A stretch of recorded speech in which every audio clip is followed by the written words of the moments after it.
Hello friends, मैं मीनाक्षी आप सभी का यूट्यूब चैनल पर स्वागत करती हूँ। फ्रेंड्स, आज की इस वीडियो में 32 साइज में बोट नेक ब्लाउज की फ्रंट पार्ट की कटिंग और स्टिचिंग बताऊंगी कि किस तरह से हमें शोल्डर हार्मोन दोनों ही यहाँ पर लेना है।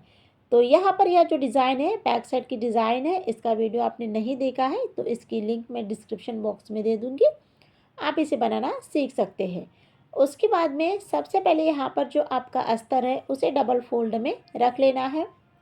अब ब्लाउज की टोटल लंबाई यहाँ पर लेंगे 13 इंच, कंप्लीट होकर आएगी 12 इंच। और उसके बाद में 1 इंच यहाँ पर आपको जो लिया है उसके बाद में भी आपको आधा इंच एक्स्ट्रा का लेना है, तो टोटल 13.5 इंच ली है। उसके बाद में फ्रंट पार्ट के हुक और आई पट्टी के लिए आपको यहाँ पर आधा इंच इस तरह से मार्जिन छोड़ना है। उसके लिए आपको पहले सीधी लाइन को इस तरह से बनाना है। उसके बाद में बोट नेक का मेजरमेंट लेंगे क्योंकि फ्रंट पार्ट भी बोट नेक है इसीलिए। तो यहाँ पर मैंने शोल्डर और हार्मोल दोनों ही यहाँ पर मैंने 6.5 इंच लिया है। उसके बाद में चेस्ट का चौथा भाग लेंगे 8 इंच और 1.5 इंच एक्स्ट्रा मार्जिन के लिए। यहाँ पर आपको 1.25 इंच की गुलाई देना है फ्रंट पार्ट की कटिंग के लिए। जो हार्मोल है वो आपको 1.25 इंच का देना है। उसके बाद में कमर के लिए 7.5 इंच लेंगे और 1.5 इंच एक्स्ट्रा मार्जिन के लिए लेना है। उसके बाद में यहाँ पर दोनों ही पॉइंट को आपस में मिलाना है। अब यहाँ पर देख लीजिए, यहाँ पर टक्स लगाएंगे, उसके लिए ऊपर में आपको आधा इंच और नीचे के साइड में आपको 1 इंच इस तरह से आपको लेना है और बराबर से यहाँ पर सीधी लाइन को इस तरह से बनाना है। उसके बाद में गले की लंबाई चौड़ाई लेंगे। तो गले की लंबाई देख लीजिए, यहाँ पर जो गले की चौड़ाई है 3.5 इंच और गले की लंबाई 4 इंच। अब यहाँ पर आपको अपने जो ब्लाउज की लेंथ है लंबाई उसके अकॉर्डिंग यहाँ पर आपको फ्रंट पार्ट का जो बोट नेक गला है वो लेना है। अब इसकी जो लेंथ है वो कंप्लीट होकर 12 इंच है जो कि कम है, तो यहाँ पर मैंने 4 इंच का लिया है। अगर से आपका कंप्लीट होकर 13 इंच की लंबाई 13.5 इंच की है तो आप यहाँ पर आधा इंच 1 इंच बढ़ा सकते हैं। उसके बाद में बोट नेक का शेप देना है। अब यहाँ पर टक्स पॉइंट देंगे। तो सबसे पहले यहाँ पर आपको 3.5 इंच पर इस तरह से निशान को लगाना है और ऊपर के साइड में यहाँ पर आपको इस तरह से 3 इंच लेना है। तो जब आपके यहाँ पर लेंथ जो है बड़ी रहेंगी तो यहाँ पर आपका जो मेजरमेंट है कम ज़्यादा हो सकता है। उसके बाद में यहाँ से आपको आधा इंच दोनों ही तरफ से इस तरह से मार्जिन इस तरह से बना लेना है। आप यहाँ पर 1.25 इंच, आधा इंच, 1 इंच भी ले सकते हैं, आपको जो पफ है वो कितना चाहिए उसके अकॉर्डिंग। अब टेप को आपको इस तरह से रखना है।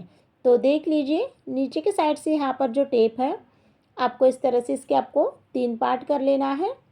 तो यहाँ पर मैं 2.5 इंच पर इस तरह से निशान को लगा लूँगी।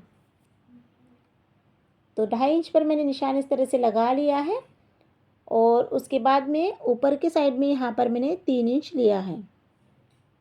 तो सीधी लाइन को आपको इस तरह से खींच लेना है। उसके बाद में देख लीजिए, हार्मोन की तरफ से आपको जो डॉट लेना है तो टेप को इस तरह से रखने के बाद में 2 इंच का लेना है। अब यहाँ पर हुक पट्टी और आई पट्टी है, तो हुक पट्टी और आई पट्टी का डॉट आपको इस तरह से निकालना है। टेप को सबसे पहले इस तरह से रखेंगे और उसके बाद में इसे फोल्ड करेंगे। फोल्ड कर लेना है, इसका बीच सेंटर आएगा। उसके बाद में आगे की तरफ 2 इंच यहाँ पर मैंने इस तरह से लिया है। तो यहाँ पर मैंने 4 टक्स की जो मार्जिन है किस तरह से हमें टक्स लेना चाहिए वो यहाँ पर लिया है। उसके बाद में अस्तर की यहाँ पर कटिंग करना है।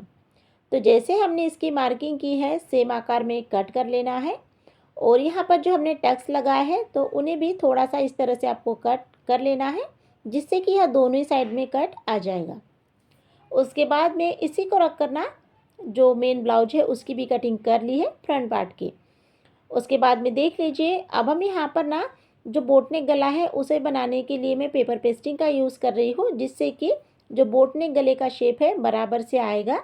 आप कर सकते हैं या बिना पेपर पेस्टिंग से भी बना सकते हैं। तो उसके बाद में इस तरह से डिज़ाइन बनाने के बाद में इसकी कटिंग करना है। तो गले की यहाँ पर बोट नेक गले की कटिंग यहाँ पर मैंने कर ली है। उसके बाद में देख लीजिए, थोड़ा सा इसे मैं अच्छे से राउंड का आकार बराबर से दे दूँगी। अब हम यहाँ पर इसकी स्टिचिंग करेंगे। तो सबसे पहले आपको देख लीजिए, इसके अभी मैंने 2 पार्ट नहीं किए हैं, बीच में से इसे मैंने जॉइन ही रखा है। तो सबसे पहले यहाँ पर आपको जो ब्लाउज है उसे रखना है, अस्तर को रखेंगे और उसके बाद में फिर यहाँ पर डिज़ाइन को रखेंगे जो कि बोट नेक डिज़ाइन है। तीनों को ही अच्छे से सेट कर लेना है और तीनों को मिलाने के बाद में सबसे पहले यहाँ पर जो गला है उसके ऊपर में सिलाई को लगाएंगे।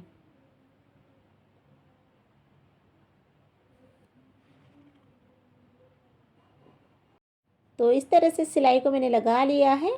उसके बाद में आधा इंच की दूरी पर आपको इसकी कटिंग करना है। कटिंग हो जाने के बाद में यहाँ पर छोटे छोटे कट को लगाने के बाद में इस तरह से अस्तर को अंदर की तरफ फोल्ड करेंगे। अस्तर को यहाँ पर फोल्ड कर लेने के बाद में यहाँ पर जो ब्लाउज है उसे आपको अच्छे से हाथों से सेट कर लेना है और उसके बाद में फिर यहाँ पर जो गला है उसके ऊपर में प्रेस सिलाई को इस तरह से लगा लेंगे। सिलाई को लगाने के बाद में ब्लाउज को आपको उल्टा कर लेना है और उल्टा कर लेने के बाद में अस्तर और ब्लाउज दोनों को ही यहाँ पर अच्छे से ज्वाइन कर लेना है।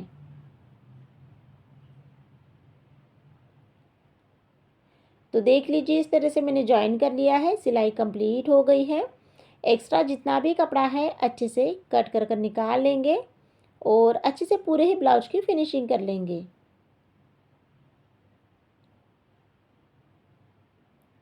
उसके बाद में अब हम यहाँ पर जो हमारा ब्लाउज है तो इसे थोड़ा डार्क कर लेना है और उसके बाद में इस तरह से इसे फोल्ड करना है जिससे कि जो हमने डॉट लगाए हैं दोनों ही साइड में आ जाएंगे।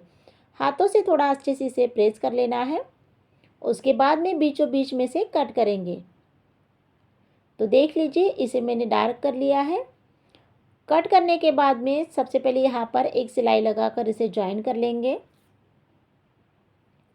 उसके बाद में अब यहाँ पर आपको टक्स के ऊपर में सिलाई को लगाना है। तो देख लीजिए, यहाँ पर एक टक्स के ऊपर में सिलाई लग चुकी है।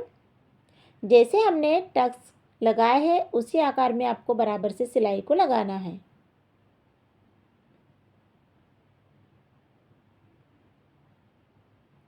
तो इस तरह से यहाँ पर मेरे एक पार्ट में मैंने टक्स को लगा लिया है।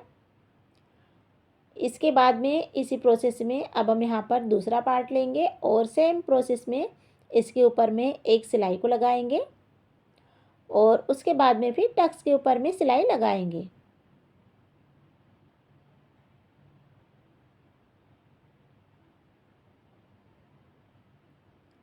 तो यहाँ पर आप देख सकते हैं टक्स के ऊपर में मैंने सिलाई को लगा लिया है।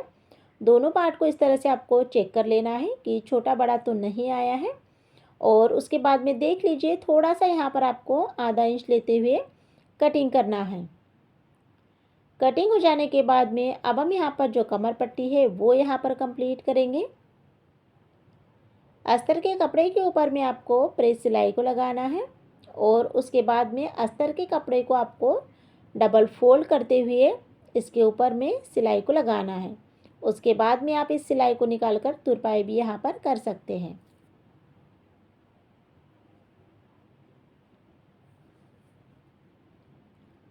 अब हम यहाँ पर दूसरा पार्ट लेंगे और उसमें भी कमर पट्टी को अटैच कर लेंगे।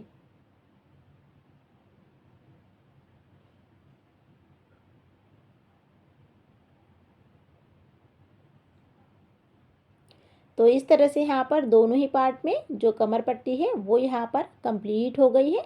और यहाँ पर जो आज का 4 टक्स ब्लाउज है, बिना बेल्ट का ब्लाउज है, डायरे की यहाँ पर 4 टक्स लगाए हैं। और उसके बाद में अब हम इसमें हुक पट्टी और आई पट्टी को कंप्लीट करेंगे। तो हुक पट्टी यहाँ पर आपको ऊपर से लगाना है और अंदर की तरफ फोल्ड कर लेना है।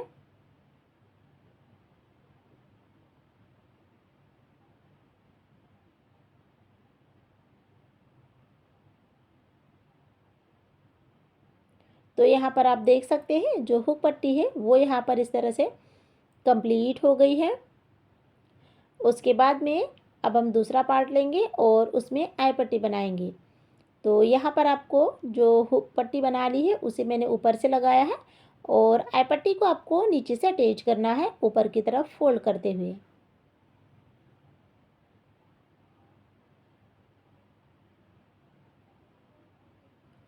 और इसके ऊपर में मैं अच्छे से डबल सिलाई कंप्लीट करूँगी। तो इसी के साथ में यहाँ पर हुक पट्टी आई पट्टी कंप्लीट हो गई है और यहाँ पर जो बोट नेक ब्लाउज की स्टिचिंग है वो भी यहाँ पर कंप्लीट हो गई है। उसके बाद में बैक पार्ट लेना है यहाँ पर और यहाँ पर देख लीजिए अब हम शोल्डर ज्वाइन करेंगे। तो अगर से आप बोट नेक का बैक पार्ट और फ्रंट पार्ट का जो शोल्डर हार्मोन है इस तरह से लेंगे तो इसका जो शोल्डर हार्मोन एक जैसा ही आएगा, छोटा बड़ा नहीं आएगा। आपको इसमें कटिंग करने की ज़्यादा ज़रूरत नहीं पड़ेगी। उसके बाद में शोल्डर को यहाँ पर मैंने ज्वाइन कर लिया है और उसके बाद में देख लीजिए हार्मोन को यहाँ पर आपको चेक कर लेना है। थोड़ा सा कम ज़्यादा तो आएगा, 1-2 पॉइंट, फिर उसकी आपको कटिंग कर लेना है। और इसी के साथ में जो फ्रंट पार्ट की कटिंग स्टिचिंग है वो यहाँ पर मेरी कंप्लीट हो गई है। 32 साइज में बोट नेक ब्लाउज में मैंने आज की कटिंग और स्टिचिंग बताई है। तो आप लोगों को कुछ भी प्रॉब्लम आएगी तो आप लोग मुझे कमेंट बॉक्स में पूछ सकते हैं। तो इस तरह से यहाँ पर इसकी कटिंग आपको कर लेना है। तो आप लोगों को मेरा वीडियो कैसा लगा है तो आप लोग मुझे कमेंट बॉक्स में ज़रूर बताइए।